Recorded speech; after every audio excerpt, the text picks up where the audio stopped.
La Torah, elle nous apprend qu'il faut être sensible à l'autre. C'est-à-dire quoi sensible à l'autre? Ça veut dire quand tu vois quelqu'un qui est triste, quelqu'un qui est mal à l'aise, quelqu'un qui a des problèmes, il ne faut pas dire bon allez, c'est pas mon problème, je m'en fous. Hier, j'ai donné un cours à Ashdod. À la fin du cours, il y a un élève, il m'a montré sur son téléphone une vidéo d'un type à Paris qui sort du métro, mais c'est une vidéo, comment ça s'appelle, vidéo cachée, comme une caméra cachée.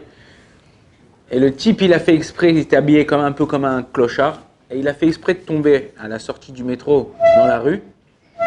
Et il disait comme ça, aidez-moi, aidez-moi. Et personne, tu vois des centaines de personnes sortir comme ça dans la rue, comme ça, ils le voient par terre, ils le regardent, tac, ils avancent, ils regardent. On est dans un monde où on n'a plus la valeur de quoi que ce soit. Comme je vous ai dit la dernière fois, on connaît le prix de tout, mais on a la valeur de rien. Tu connais tout, tu vas sur Google, tac, tu sais le prix de n'importe quelle chose, mais tu n'as la valeur, tu sais même pas ce que ça vaut. La vie d'un homme, c'est quelque chose de qu'on ne peut même pas compter. On doit savoir faire attention, d'être sensible à la personne qui nous entoure. Regardez cette histoire magnifique du Rav Ovadia.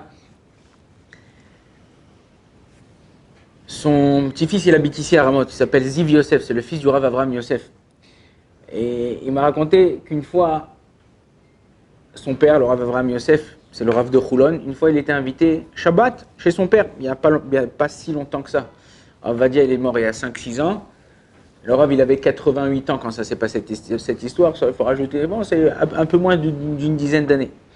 Rav Ovadia Yosef, quand il allait se déplacer à l'étranger ou se déplacer, il mettait toujours sa glima, toujours sa tunique comme ça, en noir et or, avec son chapeau de Rishon LeZion, du grand rabbin d'Israël.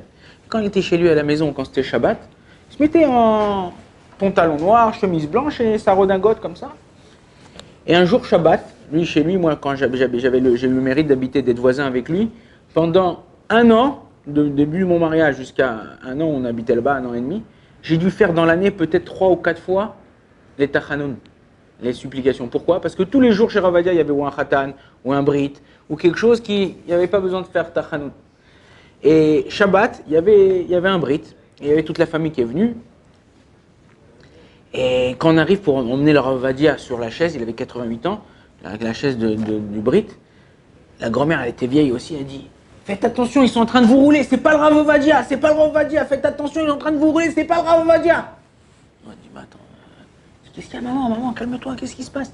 Elle dit « Non, le Rav Ovadia, il est pas comme ça, il a l'habit comme ça, avec le chapeau, tout ça, c'est pas lui, ils sont en train de vous rouler. » Et le Rav Ovadia, il entend qu'il y a des cris, tout ça, il demande « Qu'est-ce qui se passe là-bas, qu'est-ce qui se passe ?» Il dit « Non, papa, t'inquiète pas, c'est rien du tout, on va arranger ça. » Il dit « Chut !» Et la femme, elle dit « Faites, on répète, non, c'est pas le Rav Ovadia, faites attention, il est en train de vous rouler. » Alors le fils, il lui a dit « Papa, non, elle dit que toi, c'est pas toi. » Il dit quoi, moi, c'est pas moi. Il dit ouais, c'est pas Rav Ovadia. Rav Ovadia, il a avec normalement, il a sa tunique, son chapeau, mais ça, c'est pas Rav Ovadia, c'est quelqu'un d'autre.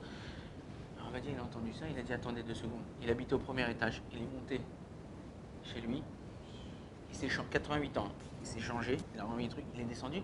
Dès qu'il est arrivé, il dit voilà, ça c'est le Rav Ovadia, ça c'est lui le Rav Ovadia, vous pouvez le faire, lui c'est lui.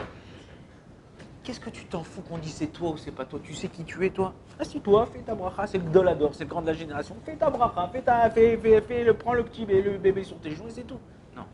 Le Rav Ovadia, il était marguiche l'autre. Il ressentait le besoin ou la détresse de l'autre. Quand quelqu'un, ça lui fait une personne, ça lui fait de la peine, si je peux lui faire plaisir facilement, je lui fais pas plaisir. J'essaie pas de faire plaisir. Bien sûr, tu fais tout pour faire plaisir à l'autre, essaye de... Alors, des fois c'est dur, c'est difficile, des fois ça prend sur notre temps, sur notre compte d'argent, sur n'importe quoi. Alors ça dépend, encore une fois, ça dépend. Il y a des lois, il y a des halakhot pour ça. Il ne faut pas que toi aussi tu sois... tu as une perte à cause de ça. Mais si au passage, tu peux le faire et les saméach, réjouir un autre juif ou aider un autre juif, pourquoi ne pas le faire?